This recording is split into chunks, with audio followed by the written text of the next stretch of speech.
Assalamualaikum warahmatullahi wabarakatuh.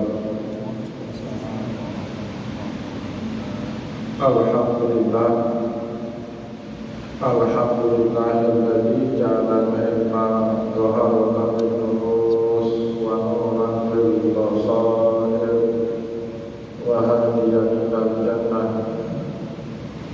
Asyhadu an la ilaha illallah wahdahu la syarika lahu wa asyhadu anna Muhammadan abduhu wa rasuluhu shahibul burhan. Allahumma sholli wa sallim ala rasulika karim Muhammad sallallahu alaihi wasallam wa ala alihi wa ashabihi wa man tabi'ahum bi ihsanin ila yaumiddin.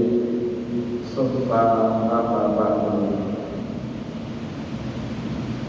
Puji dan syukur senantiasa dan tidak pernah bosan-bosannya kita panjatkan kehadiran Sang Maha Pencipta Allah Subhanahu wa Ta'ala, yang mana dengan limpahan karunia-Nya, rahmat-Nya, hidayah-Nya, serta anugerah-Nya kepada kita semua, kita kembali masih diberi kesempatan, kesehatan, dan usia panjang oleh Allah untuk sama-sama dan senantiasa mengabdikan diri kita di jalannya dengan menjalankan segala perintahnya dan menjauhi semua larangannya. Salawat diri salam juga tidak pernah lupa pula kita haturkan kepada junjungan alam Nabi besar Muhammad sallallahu alaihi wasallam, di mana beliau telah bersabda dalam sebuah hadisnya, "Man salaka tariqan yaltamisu fihi ilman sahaballahu lahu fihi tariqan ilal jannah." Barang siapa yang meniti satu jalan untuk menuntut ilmu agama Allah, maka niscaya Allah Subhanahu wa Ta'ala mudahkan baginya jalan menuju ke surga Allah. Bapak Ibu kaum muslimin dan muslimat, jamaah sholat maghrib dan juga isya yang dimuliakan oleh Allah, mari pada kesempatan malam yang mulia ini sambil kembali kita niat iktikaf di rumah Allah, mari sama-sama kita kembali melanjutkan pengajian fikih kita dalam kitab Al-Fiqhul Islami wa Adillatuhu karya Syekh Wahbah Az-Zuhaili rahimahullahu ta'ala.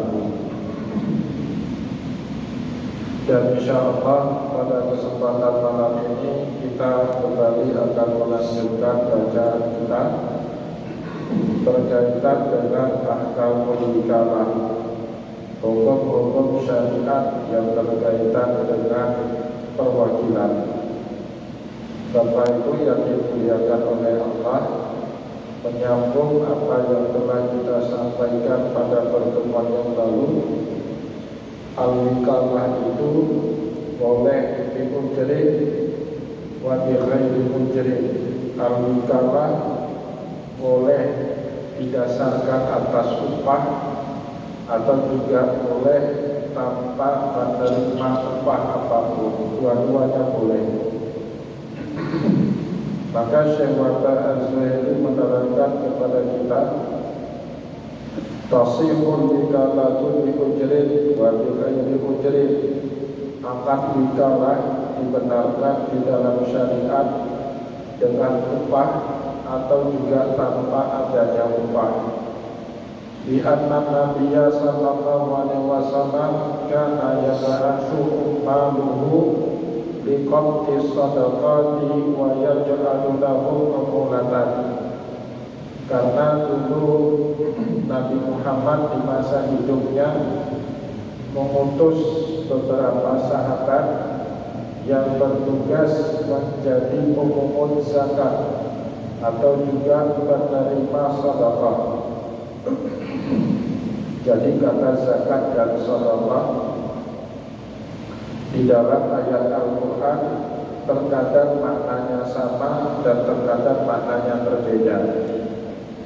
Para ulama sepakat mengatakan kata zakat dan sedekah di dalam Al-Quran maupun di dalam hadis Nabi termasuk lafdun idza jtama'a iftaraqa wa idza iftaraqa ijtama'a. Sebuah lafaz jika tersebut dalam satu ayat, maka kedua lafaz itu maknanya berbeda. Tapi kalau hanya tersebut satu saja dari dua kata tadi, maka maknanya sama. Contoh dalam surat At-Taubah ayat 60, Allah hanya menyebut kata sedekah. Innamas sadaqatu lil fuqara'i wal masakin wal amilina 'alaiha dan seterusnya. Maka kata sedekah di dalam ayat itu semakna dengan zakat. Kenapa? Karena ketika Allah menyebut salah satu dari dua kata itu dalam satu ayat, maka maknanya sama dengan kata yang lain. Kecuali dalam satu ayat ada kata sedekah, ada kata zakat, maka maknanya beda. Zakat, apa yang membedakan zakat dengan sedekah? Hanya pada status hukumnya saja.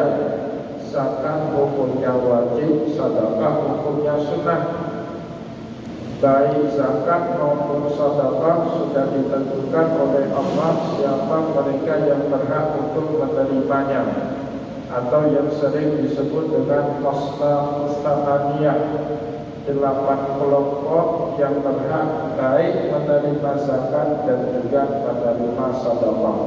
Maka Allah Subhanahu wa taala sebut dalam surat At-Taubah ayat 60, innamas sadaqatu lil fuqara wal masakin wal amilina 'alaiha wal mu'allafati qulubuhum wa fi riqabi wal gharimina wa fi sabilillahi wa bani sabil.